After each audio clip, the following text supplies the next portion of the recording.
O Jornal da Record dá sequência agora à série de entrevistas com os candidatos à presidência da República com transmissão simultânea pelo portal R7. Hoje é a vez do candidato Eduardo Jorge, do PV. Boa noite, candidato. Obrigada pela presença. Boa noite, Adriana. Boa noite, Celso. Eu agradeço. A Record tem sido uma das televisões que mais tem acompanhado essa campanha do Partido Verde. Vamos lá. Mesmo em locais distantes que eu fui, no sertão do Nordeste, eles estavam conosco. Candidato, boa noite. A nossa entrevista tem 12 minutos, sendo 11 minutos para perguntas e respostas e 1 minuto para suas considerações finais. E passo a contar o tempo a partir de agora. Candidato, no começo do ano, foi noticiado pela imprensa que o presidente do seu partido, antes de definir por uma candidatura própria, procurou legendas maiores, PT, PSDB e PSB, para saber o que esses partidos ofereceriam ao PV em troca de apoio político. A gente pode dizer que a sua candidatura hoje só existe porque o PV não teve êxito, não conseguiu fazer uma coligação com um partido maior? Não, porque o diretório analisou, é claro, a discussão com outros partidos, mas analisou que um partido de vanguarda, um partido de ideias novas, como é o Partido Verde no Brasil e no mundo, no primeiro turno ele precisa estar presente, porque nós somos um partido de ideias. Foi o primeiro partido, e quando eu aceitei isso foi uma condição para ser candidato, lançar um programa. Nosso programa está no ar no site desde março de 14. São 32 páginas sobre várias políticas públicas. Assim, a decisão nossa foi, no primeiro turno, um partido de ideias, um partido de vanguarda como o PV, tem que dar chance às pessoas que gostam dessas ideias, da cultura de paz, do desenvolvimento sustentável, votar com a cabeça e com o coração. No segundo turno, se nós não formos para o segundo turno, novamente se volta a discutir com o candidato A, com o candidato B, qual é o mais próximo de nossas ideias. Mas no primeiro turno, a minha concepção e a concepção do Diretório Nacional é que nós tínhamos que estar presentes.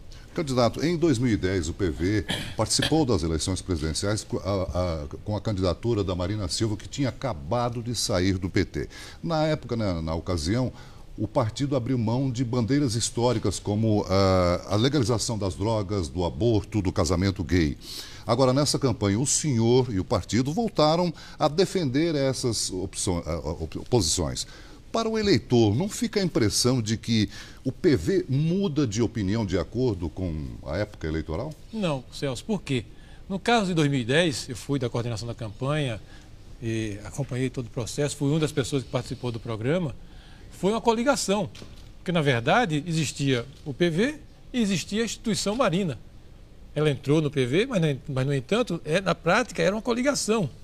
E alguns pontos do programa tradicional do PV, não só do Brasil, mas no mundo todo, pois nós somos uma corrente internacional, não eram compatíveis com as ideias religiosas dela. Então, o que houve em 2010, e foi uma campanha muito bonita, foi uma coligação entre o PV e a Marina. E, como ela gosta de dizer, um acordo programático. Esses pontos continuavam no programa do PV, todos eles registrados. Agora, naquela coligação, PV-Marina, não estavam, porque senão nós não teríamos chance de ter uma campanha tão bonita que nós tivemos. Foi uma coisa muito importante. Forma, candidato, porque o partido abriu pela mão primeira das suas vez, ideias. Não abriu.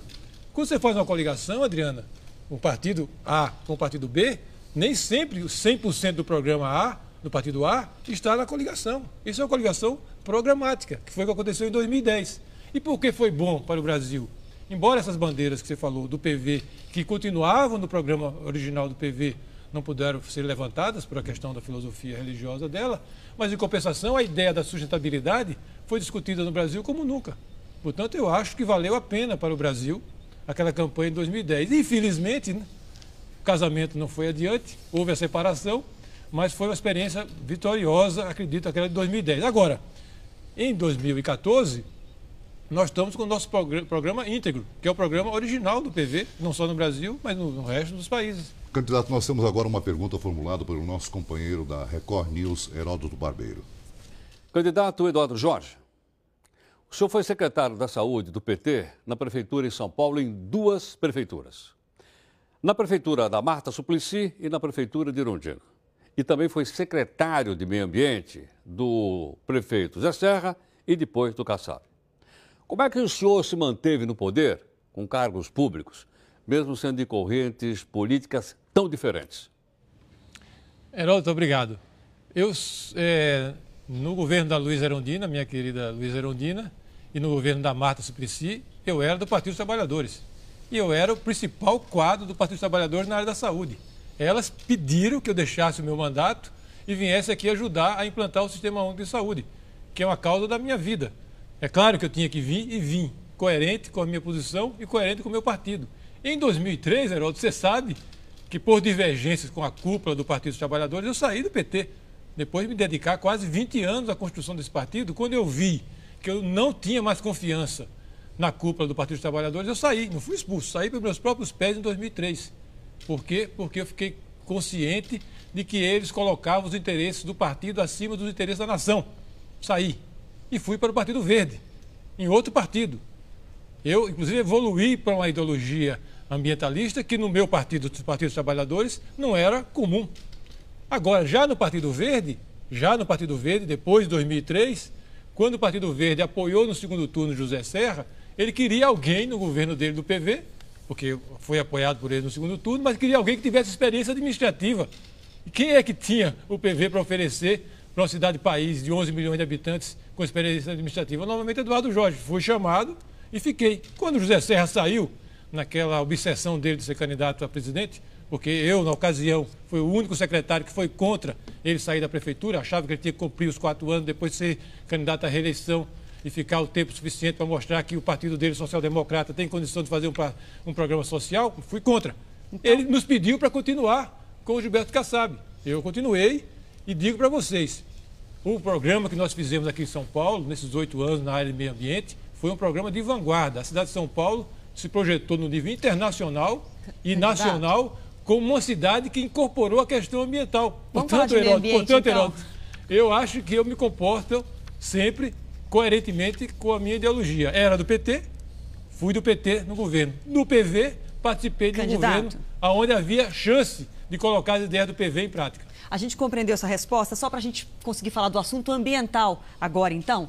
Bom, vamos falar das hidrelétricas, candidatos. Os ambientalistas criticaram muito, no plano nacional, a construção das novas hidrelétricas do norte do país, Jirau, Santo Antônio, Rondônia e também Belo Monte. E os argumentos são de que critérios, pré-requisitos ambientais e sociais não foram respeitados, não foram cumpridos. É fato. Mas, no entanto, candidato, o que eu quero ponderar com o senhor é o seguinte, basta a gente viver uma seca como a que a gente vive agora para perceber o quanto a geração de energia por hidrelétricas é importante para o Brasil. Sim. Nessa situação que a gente está hoje, o governo tem que recorrer às termoelétricas, o brasileiro paga mais caro na conta de luz e a gente vive o fantasma permanente de um racionamento. Sim. Os verdes, os ambientalistas, estavam errados ao criticar tanto a construção das hidrelétricas? Não, eles estão certos. Você viu o que aconteceu com a cidade de Porto Velho? 3 meses com quase 1/3 da cidade debaixo d'água. Portanto, e sabe como é que foi o licenciamento daquelas usinas lá no Rio Madeira? Eu fui lá ver. Nessas minhas viagens agora, eu fui lá e vi as pessoas andando de canoa dentro de Porto Velho. Mas, candidato... Não, deixa eu terminar. Só O licenciamento do IBAMA falou que aquelas usinas de Jirau e Santo Antônio precisavam de um estudo mais adequado, mais abrangente, que inclusive chegasse na bacia da Bolívia. Mas como é que o Brasil vive sem essas hidrelétricas? Mas veja por que nós somos críticos em relação a isso. As coisas têm que ser bem feitas. O que é que o governo do presidente Lula fez? Demitiu os técnicos do IBAMA que tinham pedido um estudo mais abrangente, colocou outros e em 3 meses deu licença. No primeiro ano que o Rio Madeira teve aquelas usinas colocadas, a destruição na Bolívia, a destruição nos campos de Rondônia, a destruição dentro de Porto Velho, foi uma coisa absurda. Portanto, né, nós do Partido Verde, nós somos a favor que as coisas sejam bem feitas do ponto de vista econômico, social e ambiental. Coisa mal feita não é com a gente. Mas o Brasil vive sem essas hidrelétricas? Não, mas claro, mas faça bem feita. Faça o licenciamento, como inclusive os técnicos do IBAMA lá atrás recomendaram. Faça um estudo mais abrangente, faça um estudo social adequado para as populações ribeirinhas, de camponeses, de índios não sejam prejudicadas. Você não pode fazer como na época da ditadura, mandou o trator na frente e fez Tucuruí. Mandou o trator na frente e fez Itaipu. Produz energia elétrica, sim. Mas e as cicatrizes que deixaram, né? Nós não estamos mais na época da ditadura. Você não pode mandar o trator na frente de qualquer obra, seja uma hidroelétrica, seja uma estrada. Tem que haver o licenciamento ambiental, tem que respeitar as populações e tem que respeitar o meio ambiente. Candidato, vamos para um outro assunto. O senhor é favorável à legalização das drogas, né? Especialmente a maconha. Eu cito aqui o exemplo da Holanda, que está atualmente restringindo as regras para compra e uso da maconha no país, porque acabou registrando que o país se tornou ponto turístico das drogas, né? O senhor não teme que o Brasil possa virar um país do turismo das drogas? Você quer coisa pior do que está acontecendo no Brasil? Você quer coisa pior do que está acontecendo no Brasil?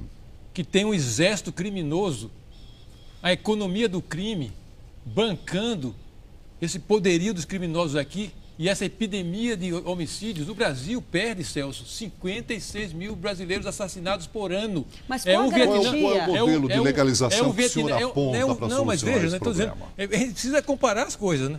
Esse sistema atual, que é regido pela Convenção de 1961, que o Brasil assinou lá em Nova York, que prometeu o seguinte, em 1961, prometeu que ia acabar com o plantio, com o tráfico e com o uso de todas as drogas psicoativas no mundo, ilegais. Passados todos esses anos, mais de 50 anos, gastos bilhões, talvez trilhões de dólares, penitenciárias cheias nos Estados Unidos, na Rússia, no Brasil. Só quem se beneficiou disso foram os criminosos, que hoje têm uma economia poderosíssima e a base da economia do crime é o tráfico de drogas, coloca os usuários na mão dos traficantes, porque o usuário vai comprar na mão do traficante. Hoje, quem regula o mercado de droga no Brasil, na Colômbia, em outros países, é o traficante. Esse modelo não deu certo e vários países estão tentando sair desse modelo. A Holanda, Portugal, a Espanha, agora o Uruguai, vários estados americanos estão vendo que esse modelo não deu certo. Candidato. E é preciso um outro modelo, mas não para estimular o uso da droga psicoativa. Eu sou médico de saúde pública, não iria estimular nunca o uso de uma droga psicoativa, seja ela legal ou ilegal. O assunto, candidato, é complexo, é que a gente já entrou no minutinho final. Complexo, mas é tem o que seu ser, minutinho final já. Eu vou gastar o meu minuto nisso, porque essa coisa é tão importante para a família brasileira. Ok. Tão importante para a família brasileira que eu gasto meu minuto nisso. Então, o que é que o PV quer, baseado nessas experiências de outros países? Ele quer, primeiro, né, com a legalização, com a regulação pelo Estado, eu quero ter uma conversa de adulto com os usuários. Eu vou dizer para eles, você não use essa droga psicoativa cannabis, como não deve usar o álcool e o tabaco, porque ele causa prejuízo para a sua saúde. Eu vou explicar para ele. 1. 2. Se você usar, use muito pouco para não criar dependência. 3. Se você tiver dependência, eu quero te ajudar. Então, essa é a relação adulta que eu quero ter com o usuário para diminuir o prejuízo para eles.